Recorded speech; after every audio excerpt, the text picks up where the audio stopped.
Welcome, everybody, and those that are joining us online. Today we're talking about the Exodus, specifically in Exodus. So we're going to start with a word of prayer, and then we'll get into a little summary. Just bow your heads. Dear Heavenly Father, thank you so much for the freedom we have to get together and talk about you and our history, where we were and where we're going. And I pray that you will please lead this discussion, help us to learn new things, help us to dialogue with each other and learn from each other and from you. In your name, amen. All right, so we're going to start with a video from the Bible Project that will summarize the first part of the book of Exodus so we can see where we've been and kind of what it'll end up with today's last part of the lesson. Let's talk about the book of Exodus. Now, you're probably familiar with this book because of the epic story of the book. The second half has Moses giving the 10 Commandments to Israel with these blueprints for making a sacred tent. Now, right here in the middle is this story that connects these two halves together, and it all takes place at the foot of famous mountain. Okay, so let's start back at the beginning. So the first thing we have to remember is we're continuing the story from Genesis. Yeah, in Genesis, God promised Abraham that through his family, all the nations of the earth will be blessed. And Genesis ends with Abraham's family down in Egypt. When Exodus begins, 400 years have passed, the family grows and becomes the people group now called Israel. But there's this huge problem because the Israelites are enslaved to this king of the Egyptians, a guy called Pharaoh. This guy is really bad news. Yeah, he's horrible. He disregards their humanity, he brutally enslaves them, and he even orders that all of the Israelites' sons should be killed by throwing them into the Nile River. He wants to wipe these people out. He's the worst character in the Bible so far. Here's where we meet an Israelite woman who wants to save her son.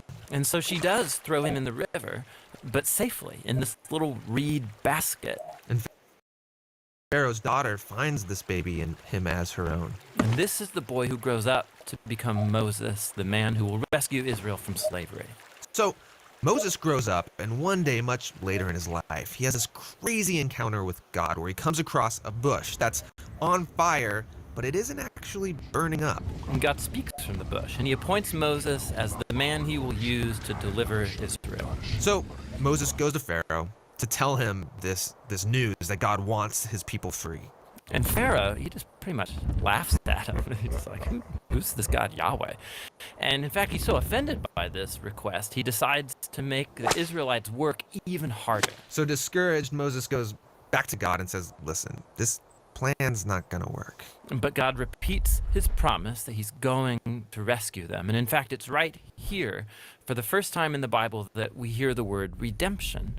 It literally just means to purchase a slave's freedom. But God here uses this word to describe what he's going to do for enslaved Israel. And God knows Pharaoh is going to resist, so he sends 10 different plagues, one after another, like turning water into blood, sending all sorts of pests and disease. These plagues are really severe.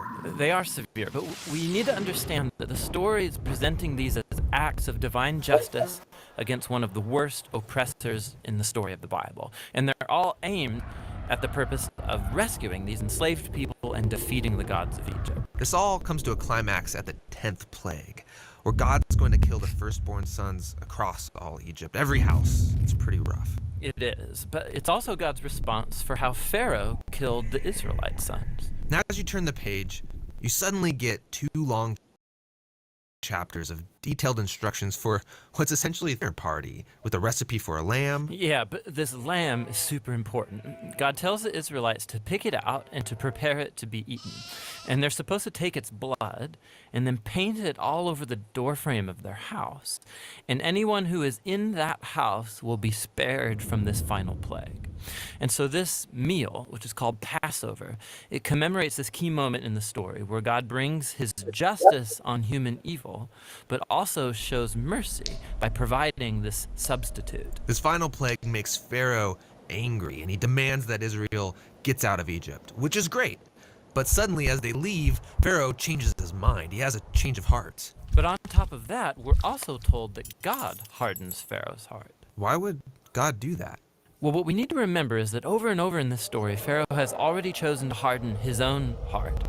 And so at this point, Pharaoh, he's not just evil, he's become monstrously evil. Even his own advisors think that he has gone way too far. And so how is God supposed to deal with such an extreme form of evil? And what we see in this story is that God uses his power to lure evil into its own destruction. Pharaoh and his army are destroyed in the Red Sea as Israel passes into freedom. And after this, we find the very first song of worship in the Bible, as the people praise God for redeeming them. And it's in this story that the word salvation is also used for the first time, which means simply to be in danger. Now that they're saved, you would think that everything should be great, but the story quickly turns. The Israelites start wandering in the desert. They're tired, hungry, lost. And you start to wonder, what's God doing? What were they saved for? And we learn the answer to that question in the very next story, which ties the two parts of this whole book together. Hi, this is Tim. And this is John. Set it off. Good little web Bible project, and there's other ones in that website. This one's the Torah version, so there are other little versions of the Exodus series even in there. It's a really handy website and puts it in a nice little picture to solidify things. So I thought that was a good summary. So I wanted to go back just real temporarily to Passover, because when I was thinking about firstborns, which for our day that had the consecration of firstborns, it made me go back to Passover about what exactly was that firstborn and what did it mean. So apparently Pharaoh wasn't the firstborn, which kind of made me a little surprised, because usually the firstborns are the pharaohs, you would think. So when I started looking into that, the Egyptian history of who was next in line did not always follow the firstborn. Kind of interesting. Sometimes it was female. There were a few female pharaohs. Sometimes it was a male relative. And it said that it varied by class and by, it really varied within even families as to who they considered to be the firstborn, who would then be their god. And, the way that, things were structured, Israel was told things that were kind of similar in other cultures. So firstborn in other cultures was still it was a well-known kind of thing. It wasn't just this wasn't a brand new thing for them. Because if we go back to even Jacob and Esau, that was the whole argument, and the whole debate was who's really the firstborn, the one that grabs the heel, the one that comes out, the one that gives away their birthright. That all made me go down a lot of wormholes to this morning. So going back to Passover, when we look at the consecration that took place there, so last week's lesson, when they were having to decide, like, are we going to follow this instruction, or are we going to put our faith in something else? Faith in this, firstborns putting their faith in God, led them to life. So they actually were passed over that death. Okay? Whereas the others, when they put their trust in Pharaoh, or their trust in their gods, or their trust in anything other than God, it led them to death. So we have the start of the story where everybody is losing their firstborns, including all the animals, the firstborn of all the animals.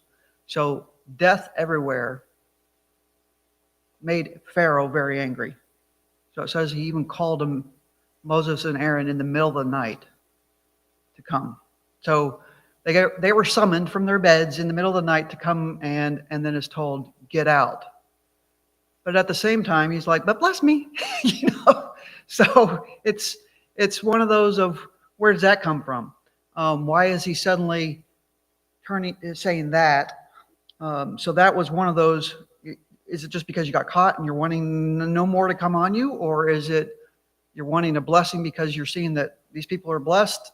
And so today, as most times when I teach, I like to have me not be a teacher, but be a discussion leader. So today, as last time, the more interaction, the better. So I would like anybody's thoughts on where we were last week and how to transition to this week. Don't you think Pharaoh, somewhere deep inside when he's laying at bed looking up at the stars, don't you think the Lord whispered in his ear and said, I'm God, you're not? And so that's when he said, he acknowledged it in his heart, maybe not to the point that he's going to act on it, but he knew he wasn't God, right?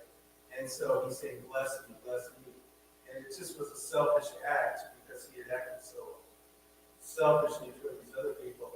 But I think the Lord, the Holy Spirit doesn't leave us in our darkness, right? He lets us know your position is this, and I'm this. And so on Judgment Day, there's not going to be anything to say, I didn't know, nobody ever told me. It's like, yeah, not really. Remember that night you were in bed and I said, I think everybody knows going to have an excuse. Yeah, all the instances. I mean, it from Ellen G. White and from other things we read and from Bible, it basically everybody's going to have multiple opportunities. It's not just a one-shot deal that you turn the other way, and God's not arbitrary. So it's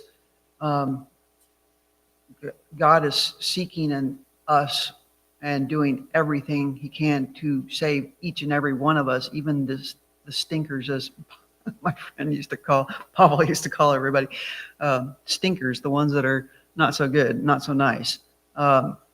So it's really a matter of who you're putting your faith in, who you're choosing to trust, self, someone else, or the creator of the universe. And this lesson is kind of leading us chapter themes by themes through this. Anybody else have any thoughts on the Passover kind of leading into this lesson?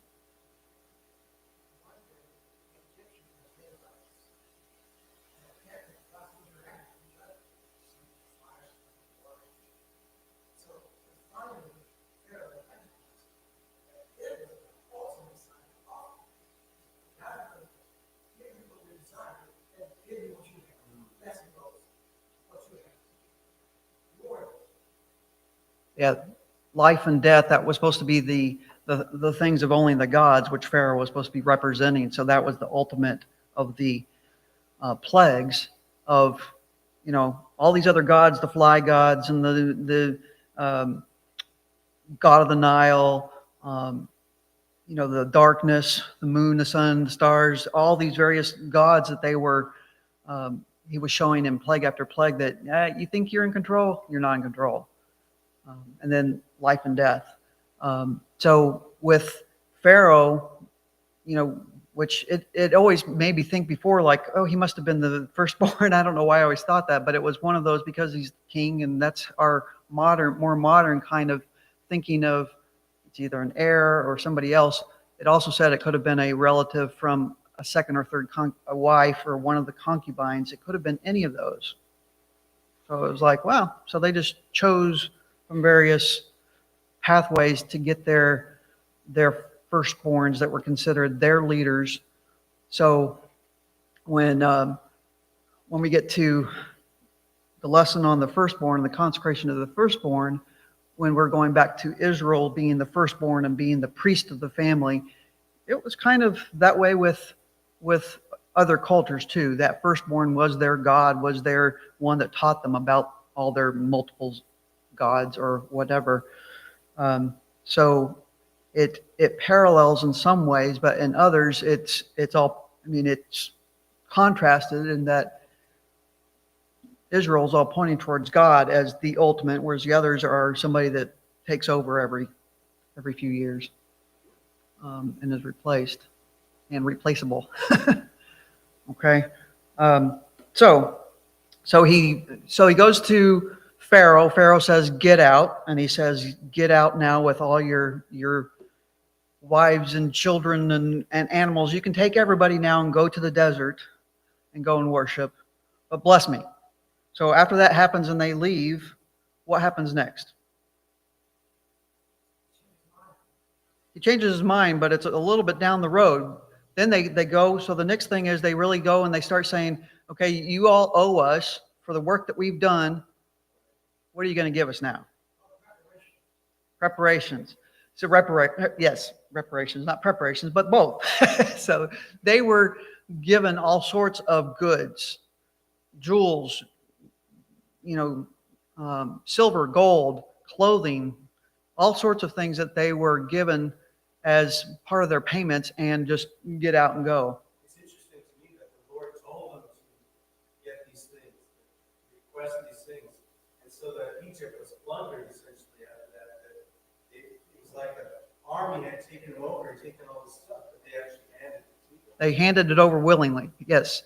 So this deliverance that they're going through, they're not only being told, yo, get out, and they're estimated about 2 million people. And they said that it was very orderly. It was, they left by divisions of families, which, I mean, it's hard to imagine how long that took, how coordinated that had to have been, for all this to happen along with all their animals. And it was slowed down by the weakest were the ones that were as fast as they could go. So you got a lame horse or a donkey, that's as fast as you're going. So they're not like running out of Egypt, but they are on a kind of a high, because, hey, we're the victors.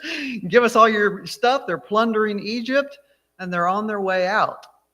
So then they get to the desert, and that's where Egypt thought that they were stopping. And then they found out that, oh, they're moving on. They're now going on past the desert towards the Red Sea. So that's when it was suddenly, and that was brought out in the lesson of a sudden, like, what? They're not just, this might be permanent. We might just lose these 2 million people plus all of our workers. That's when it was, let's go get them. And suddenly things were changed, and everybody started complaining about, what were we thinking? These were probably a sleight of hand. This must not be real, what we were seeing with all these plagues. Something's happened to deceive us. Let's go get them. We can't let this happen. Any thoughts on that? It's not easy to let your workforce go. Our country still battles with that. When you think about labor versus people that own things, we've always battled with that. And we used to see it in the form of slavery versus slave owners, but now we see it in high-wage people versus low-wage people.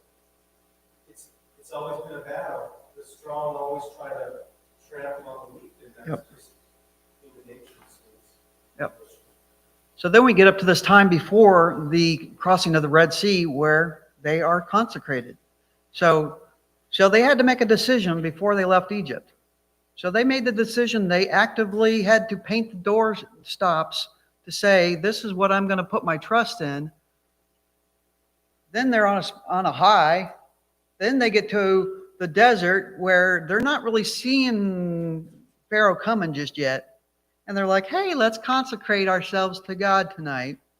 So we're having a consecration service now. And they're going through this thing now of the firstborns. So again, it's kind of in parallel. After he tells them to go, to me, it's firstborns and others leave, and the Egyptians must find other firstborns. So they must actually find others to take the place of the people that are no longer there.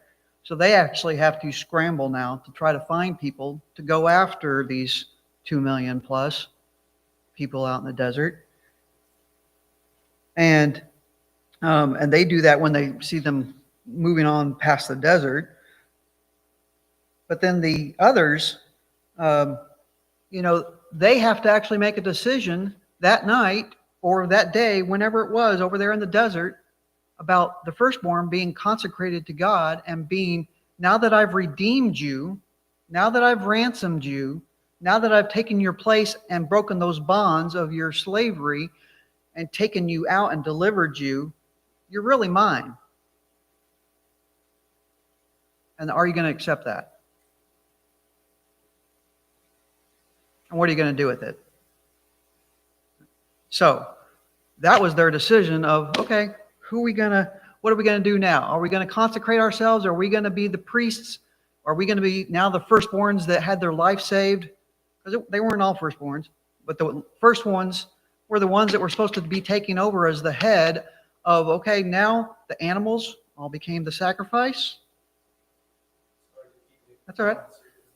Comments are great, as long as I can remember where I'm at. We're redeemed, redeemed, set free, and the question, like you said, now will I consecrate myself to the Lord? And it's the same question that Christians have. We go baptized, we're redeemed. Are we going to consecrate our lives to the Lord? Or are we going to still do our own thing, be our own masters? Yeah. Are you just wet, or are you changed? Yeah. Are you just a wet stinker? So, Pavel always had really good ways of putting things with people. So anyway, yes. Yeah, it's kind of like being born from God. Take the first steps, okay, and back. Yep. Yeah, and that brings up one of the, I don't remember what day it was when they talked about those kind of decisions as well, about making decisions versus making decisions and actions. Earl.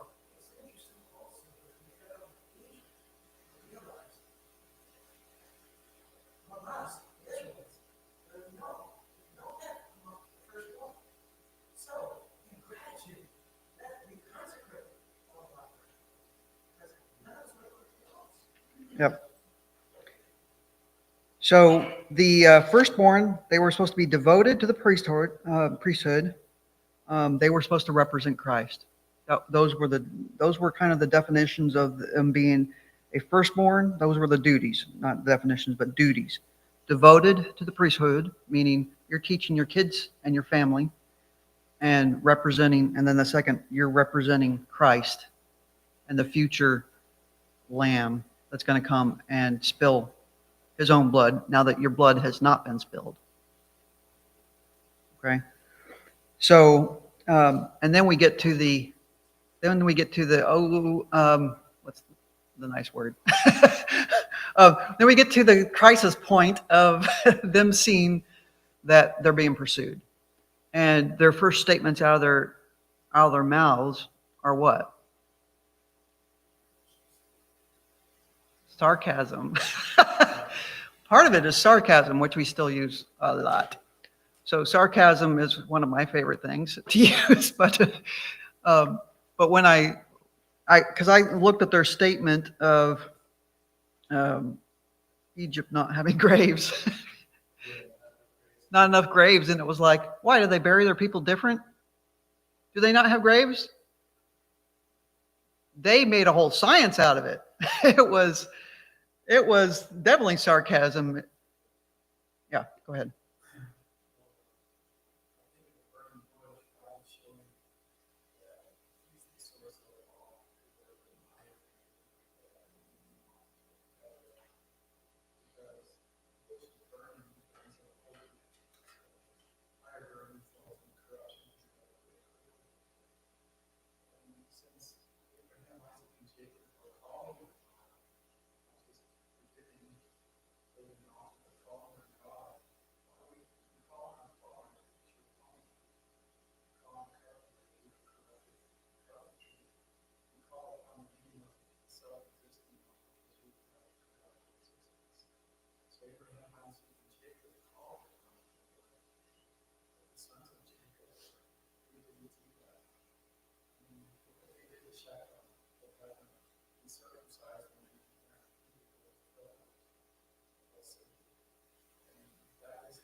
They pretty much had lost their whole knowledge of God in those 430 years. It's kind of that's the time frame they're kind of estimating for Israel being there. They went from Joseph's family in the 70 that kind of started things to 2 million plus over the 400 some years. So their knowledge of God really got degraded by the influence of the heathen people that they were sent to. You want to be heathen?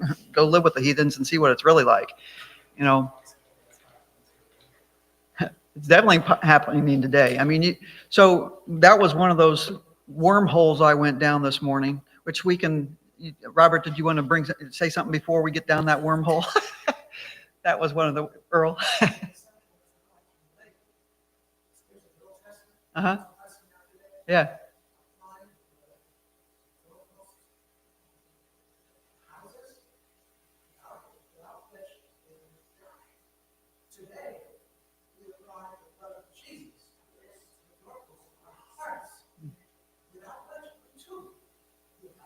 Yep. And that's the door he's knocking on, saying, let me in so I can come in and eat dinner with you.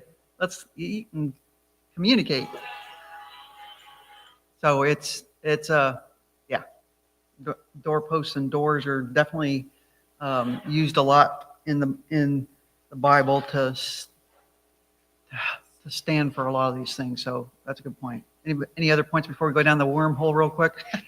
So the wormhole I asked AI about was all the various. So that was the only time really when they were enslaved, but there were so many other periods of time throughout history, with the last being World War II, where Israel, as a country or as a group of people, Jewish people, were politically and physically dominated. So the time frames from these things, when it came up with a whole list of things I hadn't even thought about. I thought about the 70 years with Babylon, the 6 years with World War II. Those ones I had thought about. But the judges, they actually had the judges as all those different countries like Philistia, Midian, all these various. They ranged from anywhere from 8 to 40 years, each of those, which was kind of shocking. And when I looked at that, I didn't realize they were all that long. But the Roman occupation, that one, and that diaspora, or however you pronounce it, that was estimated to be 1,800 years. And that was when they basically told them you were not allowed in Jerusalem. So they weren't allowed in the city of Jerusalem, period, during those 1,800 years up until 1949, I guess it was, when Israel was made a state and given that area. So it brings things back to a modern history of why these things are still going on. If you look back at Egypt and these various things that happen back here, it's still ongoing. So it took me down a wormhole, but it was one of those that was like, wow, those were kind of interesting. It kind of brings up some other things that I learned new today because of that. But now we'll go back to the time when they're now seeing Pharaoh and the approaching armies. So they're now seeing the people are starting to pursue them, and what happens next. So what happens with Moses? What does Moses tell them when they're sarcastic and they're saying, "What are you bringing us out here to kill us? There weren't enough graves in Egypt." When they're showing their sarcasm, what does Moses do? Yep. So he tells them to stand firm, fear not, you'll see, and he'll fight. Those are the 4 points I put down.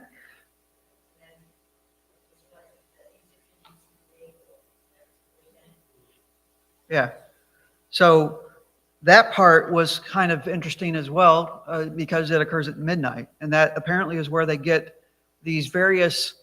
so this is kind of where they get a lot of the theories of things happening at the end about midnight. Midnight being when they were delivered here, and midnight at the end of time. So midnight. So let's talk about the crossing. So this is kind of an interesting part when he tells them, like, stand still. And what does God say? He's not just staying still. He's move, go. Don't just sit there and, well, I'm not going to just do everything. So this is one of those, this is the day I think that they had those questions of when do we just stand still and let God deliver versus go and act and do what you're supposed to do. So how do we know do it? I think we all, yeah. I think this is something that we all struggle with. What's the voice? Is the voice God telling me like go or sit still and pray or sit still? You know, after Christ died, when they told them like sit and pray, everybody need to pray, and then the Spirit will come. You know, they were not acting besides praying at that time. Then it was, okay, here's the Spirit. Now you go. I think in the book of Patriarchs and Prophets, I'm going to mess it up, but Moses was told to stretch his hand out, and it wasn't until he stepped in the water that the water parted. So we have to not just believe intellectually, but then we have to take that first step. That's a step of faith. And when that step happens, he wants to say, hey, here we go. And the water parts. But I think until that, people saw that water parting, they tried to just, paralyzed. And exactly. And Moses wasn't going until he put his foot in. So that's when he was going.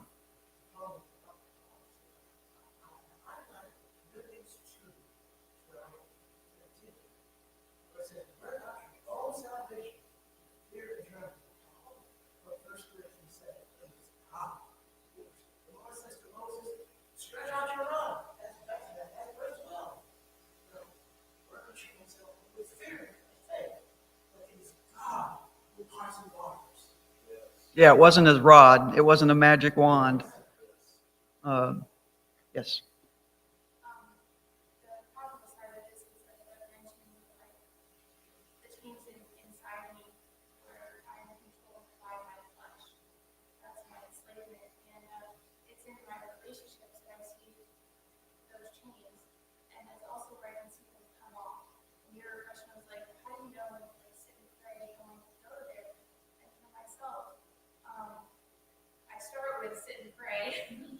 And then after I prayed for God to fill my mind to remove those chains and help me see clearly, then something I've learned is not to wait till I feel it.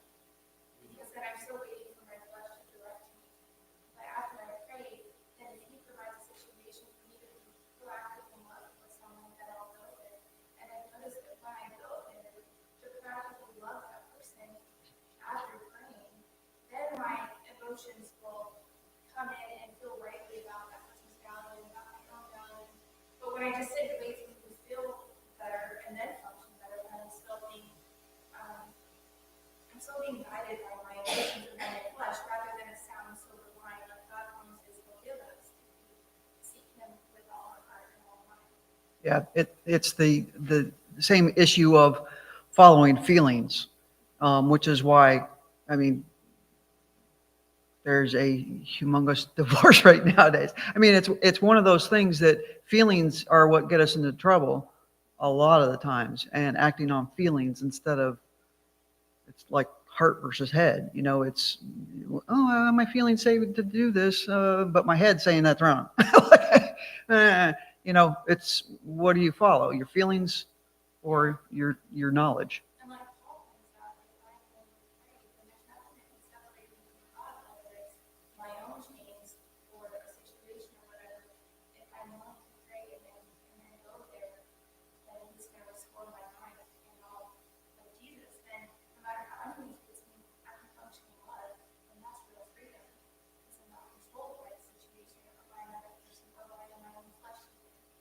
But it sounds silver, beautiful line. Yes.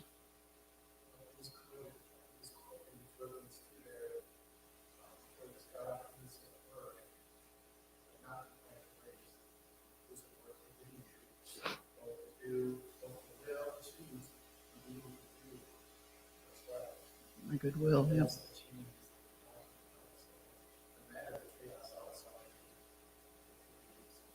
concentration from the same person, and maybe you need to walk exercise, you can stay around where I think they're up.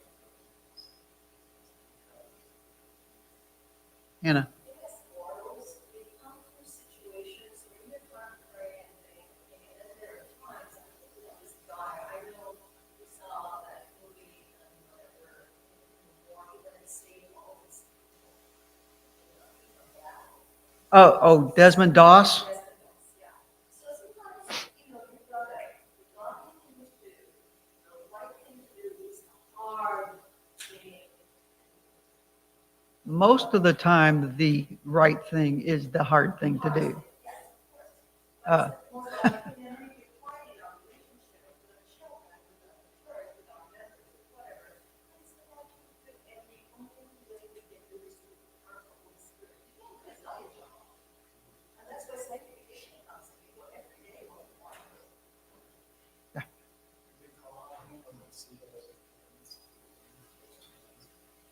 Because I think that's where it's knocking on the door, saying, okay, you can't walk here.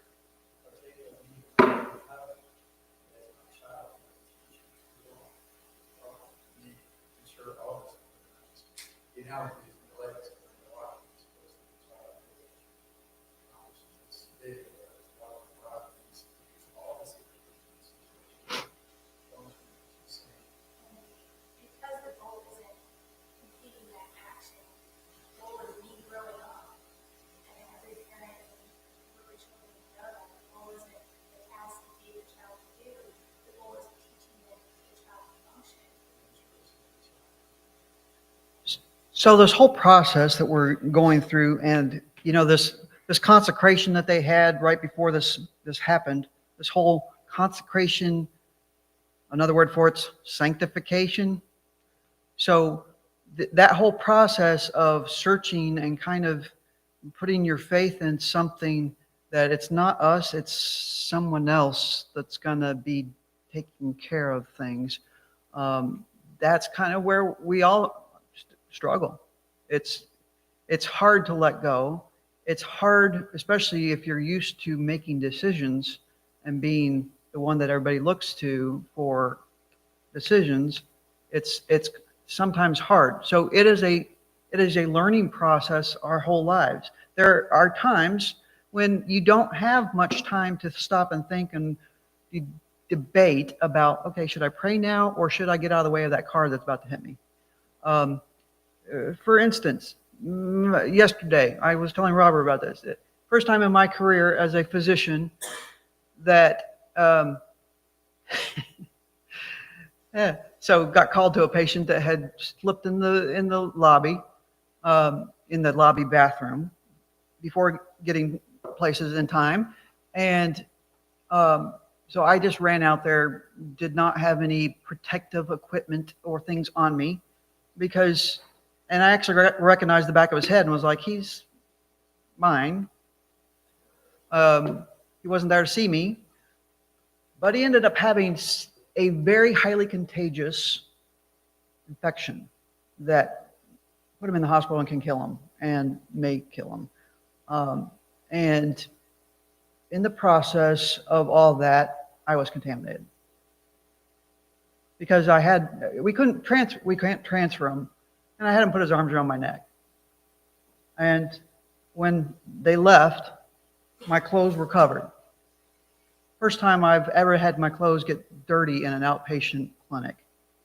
And I mean, I don't wear scrubs. I don't like wearing scrubs much, but that kind of made me think there was a reason for scrubs. First time in 20 years. But hey, you learn something new every day. So if I hadn't been contaminated, I might have been more lax next time and not thought about it again. But next time I'm going to be a lot more careful because you learn. Some of these things are painful. Thankfully, it wasn't that painful for me. It will be painful for him. He had to be convinced to go. He didn't want to go to the hospital. He had to be convinced. And it's one of those things that, yes, it can shut down the entire clinic because of these kind of things we learn. Next time, the staff will know better. Next time, I'll know better. Next time we'll have gowns, we'll have gloves, we'll have all these things. The nurses had them on because they're trained a little different than me that doesn't get exposed to things usually as somebody that uses my brain more than my hands to do things. We all learn. Each and every day we learn. We make decisions that are bad sometimes. We make decisions that, hey, I'm going to learn from this, and next time I'm going to do it different. So we don't always have a lot of time to think and, dear Lord, what do I do in this situation? Sometimes you just do what you're in the moment and your adrenaline tells you to do. Get out of the way of that car. Go and help the person that fell. Stop and help the person that's in a car accident. Yeah, you might get exposed. Yeah, you might get hurt. Yeah, you might make a new friend. Yeah, you might be the only face of Jesus those people see today. So you learn. You do the best you can do. And next time, who knows? That's where we are each at every day of learning and growing and trying to figure it out because it's different for everyone. There's no one like path for everyone to follow down, and we all have the same background. It's different for everyone. So all we can do is react and learn from our past history and our knowledge. So it also teaches us to be more forgiving and more kind to those around us that have different experiences. Because we are not in the same shoes. I was not in the same shoes as my nurses that were gowned up and gloved. I was not in the same shoes. My shoes were covered too. So it was one of those days. And those days happen. But what are you going to do from it? All right, so we're here, we're moving on, we're standing firm, fear not, you'll see, he'll fight. And we're going to stop in a few minutes because we're going to actually watch a video, we're going to listen to a song that's similar to Moses' song. So let's get there first. That will be offline because we can't play these things offline. So we'll probably go for another 5-6 minutes here, Brad, if that's all right, and then we'll cut off the streaming and play the video. Does that sound all right? Okay. So we're gonna finish up with the actual going through. So night. It's night, and yet on one side they have the pillar of light, and that cloud moves and stands in between them, which is really kind of cool, I think. It stands in the middle between them, and on one side is complete darkness and night. And that made me think of nothing good happens after midnight. How many of you have heard that? Anybody? That's one of my favorite little sayings. Nothing good happens after midnight. I've said that so many times. Yet it really depends on who you put your trust in and what your motives are. Yes, darkness is one of those things that hides people. And it said that the Egyptians were going by sound. They were stumbling. The Israelites had just gone through on completely dry ground. You know how hard carts go through?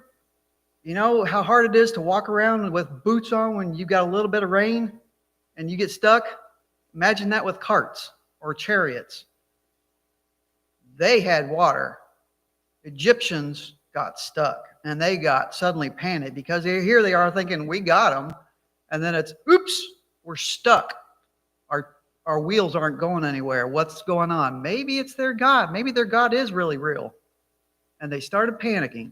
And they're in dark. And they're hearing the others, but they're in darkness. And they say, maybe it is their God. Let's get out of here. And they start turning. And they start trying to get out. But they didn't get out. So the Israelites all get to the other side. It's day for them. They have this pillar of light. And then it changes and it becomes a pillar of fire and lightning and storms on the Egyptian side. And it's a horrible storm. And things come together and not one of them survives and not one of Israel is lost. That's the biggest story of the Old Testament. Right there. In my opinion, that's the biggest story. Soldiers always do what they're told to do, right? So I'm sure these guys, they thought they had the Israelites lost, and by by the Red Sea. When they saw it open and people go through, I'm sure several of the soldiers said, I'm not going in there. This can't be real. But soldiers do what they're told to do, right? They say, go forward, you gotta go forward. They knew it was over for that. Yeah. Yep. Some follow orders, some are supposed to follow other things, but otherwise. Anyway, so they get to the other side, and this is when the songs suddenly start. And my whole thing, and I wanted to think about Moses' song, was basically poetry. And if you think about poetry, when do you write poetry? When you're in love. Or despair. But love, admiration, doxology, which is praise, that's when you write songs. That's when you, so then it took me down this, so we're going to end really in a couple minutes here with this, one of my favorite songs of deliverance. So I would challenge you all to find your favorite songs of deliverance today, because there are so many of them, but there are so many songs that will make the hairs on the back of your neck stand up and make you feel like feelings, but make you feel like that gives me joy and hope and something to look forward to.